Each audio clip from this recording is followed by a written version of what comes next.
नमस्कार, आप देख रहे हैं धौलपुर जिले की जनता का सबसे ज्यादा लोकप्रिय चैनल फर्स्ट टॉक और आपके साथ मैं हूं संदीप शर्मा। होली का त्योहार नजदीक है। होली का शुभ मुहूर्त क्या है, इसे कैसे मनाएं, किस राशि के लिए कौन सा रंग ज्यादा शुभदायी है, इसे लेकर आज हमारे साथ हैं धौलपुर जिले के जाने माने पंडित जी लोकेश आचार्य जी। उनसे हम बात करेंगे। आचार्य जी, सबसे पहले तो आपको फर्स्ट ट्रैक में बहुत बहुत स्वागत है। धन्यवाद। होली आ चुकी है। होली जो मनाने का तरीका है उस पर भी बात करेंगे, लेकिन उससे पहले होली की पूजा किस तरह करें, उसका शुभ मुहूर्त क्या है, होली कैसे है, उसके बारे में थोड़ा सा संक्षेप में हमारे दर्शकों को बताएं। गोपाल बालम भुवनैकपालम संसार माया मतिमोह जालम यशो विशालम शिशुपाल कालम बालम मुकुंदम मनसा स्मरामि। होली का त्यौहार वैसे तो प्रहलाद जी से जुड़ा हुआ है, किंतु इसकी अत्यधिक जो उल्लास से मनाने की प्रक्रिया है वो भगवान श्री कृष्ण से प्रारंभ होती है, तभी ब्रज में होली मनाई जाती है। तो इस वर्ष 2024 में जो होली है उसकी हमारी तरफ से आपको शुभकामनाएं, आपके सभी दर्शकों को शुभकामनाएं। ये होली आप सबके लिए बहुत उमंग उल्लास की हो। दिनांक 24 मार्च 2024 को ये होली पड़ रही है और उस दिन सूर्यवार है, रविवार है। इस वजह से ये जो होली है वो थोड़ी सी कष्टकारी हो सकती है, छोटी मोटी घटनाओं के साथ और आगजनी के साथ ही आगे बढ़ सकती है। ये 2-4 महीने के अंदर इन घटनाओं को दिखाने का प्रयास करेगी। इसलिए हम लोगों को इस समय क्या उपाय करने चाहिए जिससे ये होली कष्टकारी ना हो, वो अभी आप आगे जानेंगे। इस बार जो होली का समय है, जैसा आपने पूछा मुहूर्त क्या है, तो हर बार जो होली आती है वो कहीं ना कहीं भद्रा का विवाद लेकर आती है कि भद्रा में जलाएं या लेट नाइट जलाएं या जल्दी जला दें। इस प्रकार हर बार विवाद होता है। इस बार बहुत अच्छा मुहूर्त है। रात्रि 11:24 मार्च 2024 को रात्रि 11:14 से लेकर के और 12:20 तक का ये पूरे भारत का मुहूर्त है। पूरे भारत में इसी प्रकार से 2-4 मिनट आगे पीछे होंगे, लेकिन इसी समय पर होली जलाई जाएगी। तो हमें भी धौलपुर में 11:14 के बाद ही होली जलानी है और 12:20 से पहले हम होली जला लेंगे। ये तो हुई होली के शुभ मुहूर्त की बात।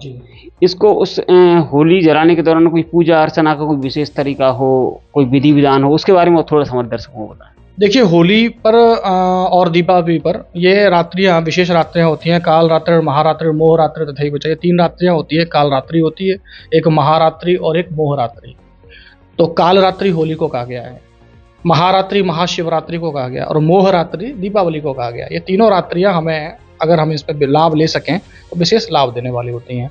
होली पर हम अलग अलग मनोकामनाओं के हिसाब से, और आप सभी के लिए भी है, आप जिस मनोकामना से उपाय करेंगे वो अलग अलग मनोकामनाएं आपकी पूर्ण हो सकती हैं। तो 2-3 मनोकामनाओं पर हम चर्चा कर लेते हैं।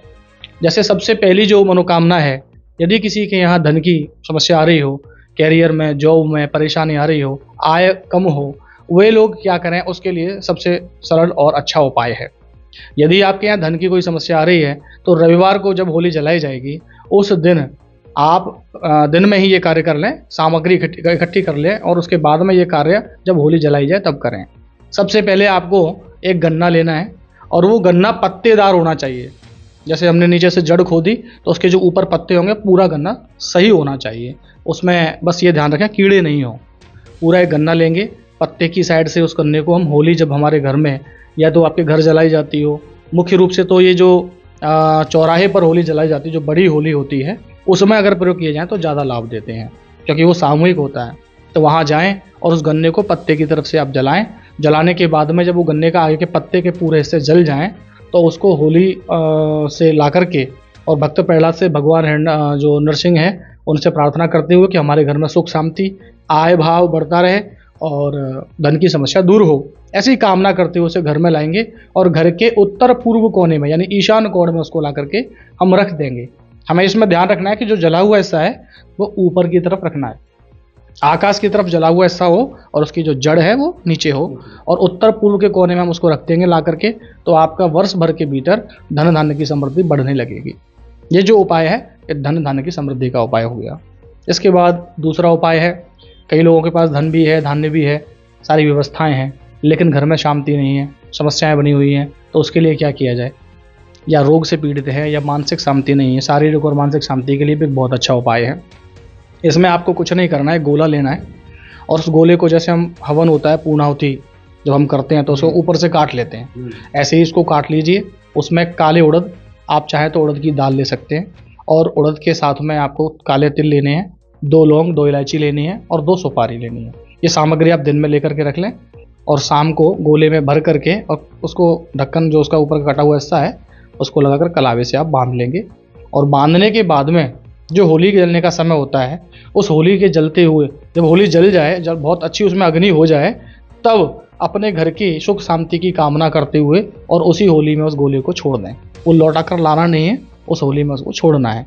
उसको छोड़ करके आप प्रार्थना करें कि हमारे घर में सुख शांति, या रोग भी हैं तो रोगों की शांति हो, ऐसी आप कामना करें तो आपकी कामना अवश्य पूरी होती है।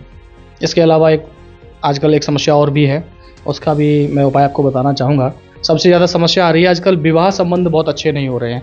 या तो विवाह हो जाता है, हो ही नहीं रहा है, और जब हो जाता है तो फिर समस्याएं गृहस्थ में बनी रहती हैं।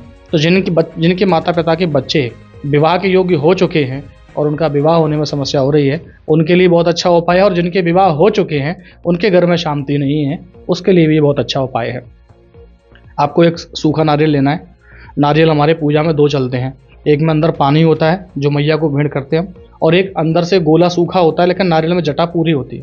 तो वो सूखा हुआ नारियल लेना है। उस नारियल पर 8 बार कलावा बांधना है। ये होलाष्टक जो होते हैं ना, उनका एक एक दिन का 8 बार कलावा लपेट करके उसको हमें पूर्ण कर लेना है।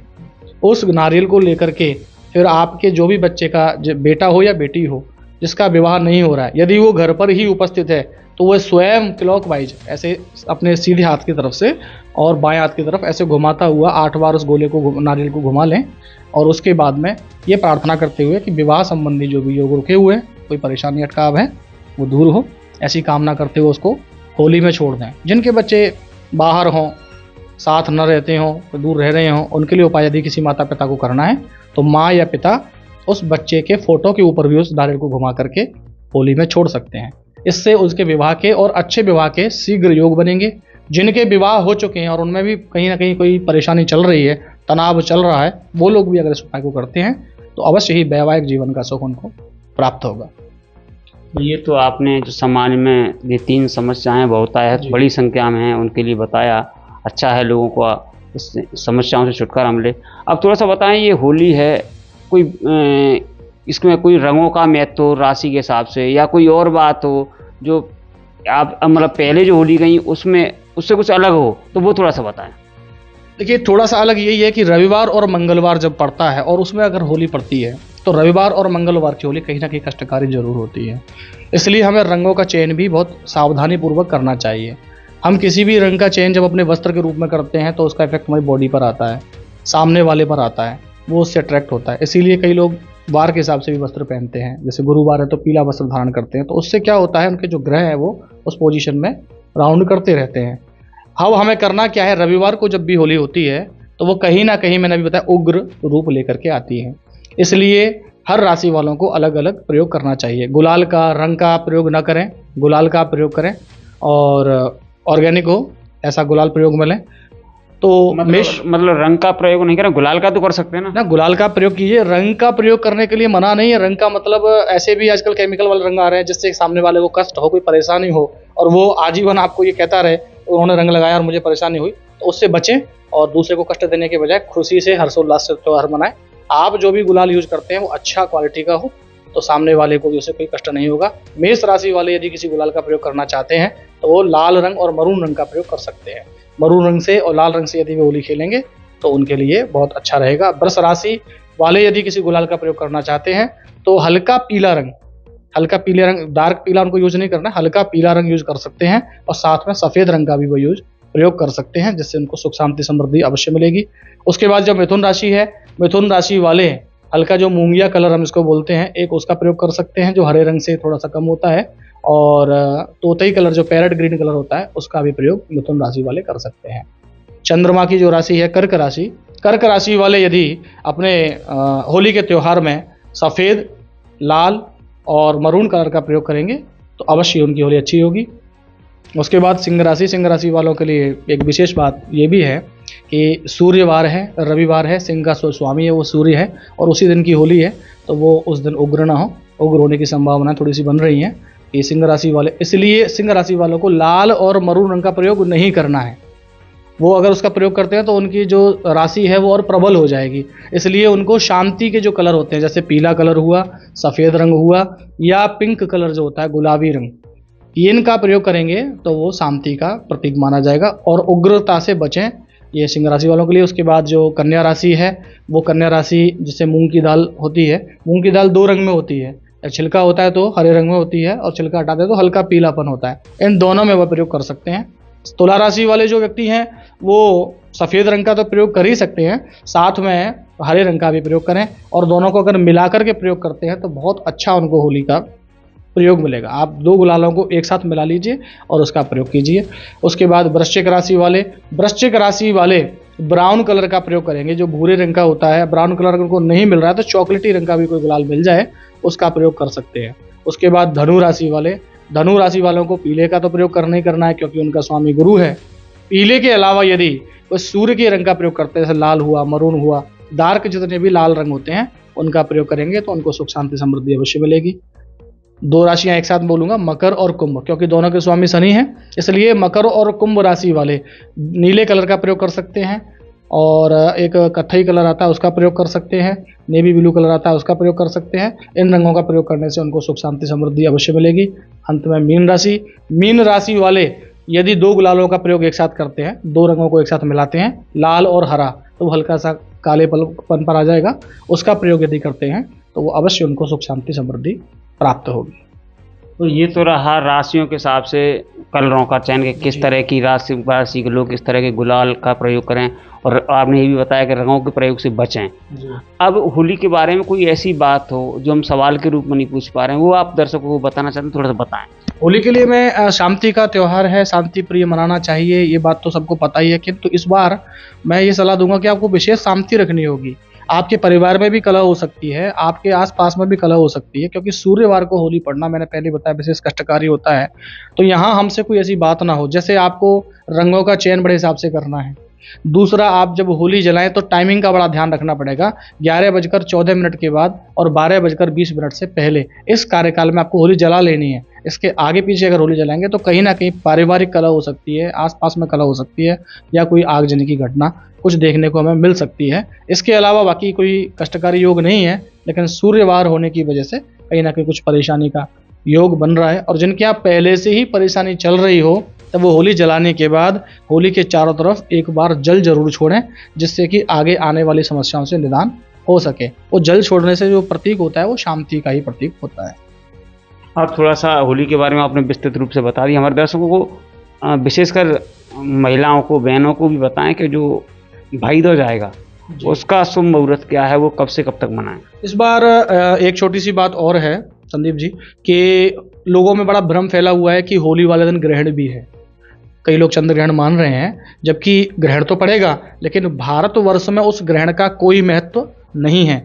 कहीं भारत भूभाग से वो दिखाई पड़ रहा है और हम उसको देख भी सकते हैं, किंतु उसका जो सूतक होता है, जैसे पूजा और अपनी जो त्यौहार मनाने की पद्धति है वो प्रभावित होती है, वो यहाँ नहीं होगी।